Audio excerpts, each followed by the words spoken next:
Barack Obama has to find time to start engaging with perhaps the trickiest short-term problem on America's foreign policy agenda, Iran.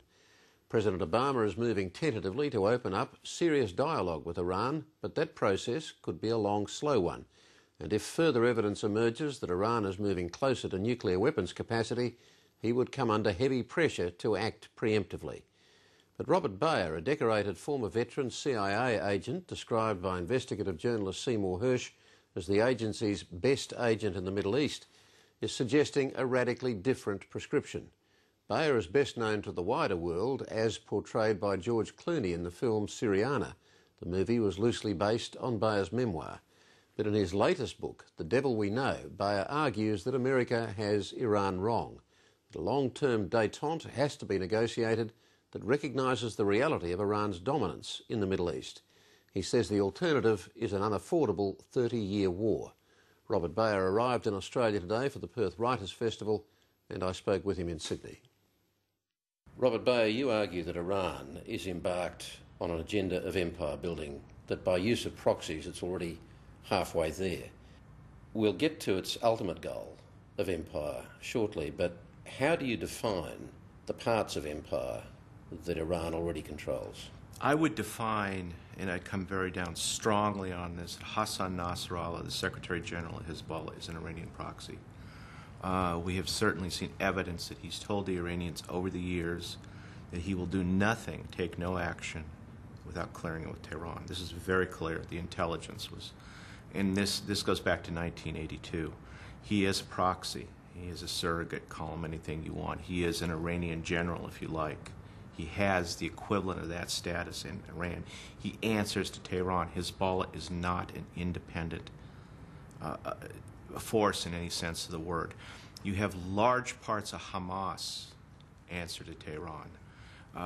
There are arguments in intelligence circles that Hamas has stopped suicide bombings in order to revert to rocket attacks on Iranian orders. You see Iran and the Palestinian Islamic Jihad. You see large parts of Iraq, the Shia parties in particular, answer to Tehran. You say America really only has the choice of starting another 30-year war with Iran or negotiating some kind of détente in which America essentially does withdraw from the region. What's wrong with an ongoing policy of containment of Iran? It's utterly failed, because what's happened is that the United States looks at the Middle East through Israel, and the Arabs and the Persians look at Israel as an outpost of the United States, of the West. We've lost this anti-colonial game, and the Iranians have won it. They've simply portrayed themselves as not as religious fanatics, but as an anti-colonial power. And everybody in the Middle East, you look at the polls across the board, even countries like Morocco, which are entirely Sunni, look to Tehran as the great anti-imperial power. We've lost the ideological war. That doesn't mean we've lost the war entirely, but we've lost the ideological war. But by bringing Iran to the negotiating table, by implementing Resolution 242, closing the settlements in the West Bank, getting the Israelis to a position where they don't have to feel they have to bomb Gaza, will normalize relations in the Middle East. When you paint Iran almost as a kind of reasonable nation with which America can negotiate, how do you reconcile that with the image that President Ahmadinejad portrays? Well, I mean, most recently he said he'll talk to Obama. He said he wants to talk to him, and this is a great opening which we should take advantage of. But we have to look at that Iran, what we miss is that Iran is not run by the mullahs. It is a military dictatorship. Khamenei, the supreme leader, controls the military. He controls the intelligence service. He controls the prosecutors, police force. He's not even really an Ayatollah. He does not have the qualifications. Yet he runs the army. He is the man we need to talk to. It's a military dictatorship. And any military conflict can be negotiated. Ideological ones cannot be. Are you saying Ahmadinejad is irrelevant? He's relevant to the economy. He controls a lot of ministries, but he does not control the power ministries. If there's a meeting of the Iranian National Security Council, often he will not be invited. And in the meantime, while these negotiations are going on, what does America do about Iran's interest in nuclear weapons? The nuclear weapons is a red herring in this conflict with Iran, because the Iranians are not going to build a bomb now. I'm almost convinced of it. Inasmuch as you can predict anything, they're not going to build and test a bomb now. It causes them too many problems. They've gained too much. There would be international embargo, sanctions, and on. Even Russia and China would back away. A nuclear bomb, they don't need one right now. It's just a way to get us to the negotiating table. But the major point is they're not going to commit suicide. If the Iranians wanted to commit suicide, they could have done it long ago in the Gulf. Started a war with the United States. And they're not going to start one with Israel either. On a personal note, given that the movie Syriana is based loosely on your memoir, how closely was it based on reality? Fairly closely. I mean, it's based on, there's a story about a prince that was aware of 9/11 that I used to meet.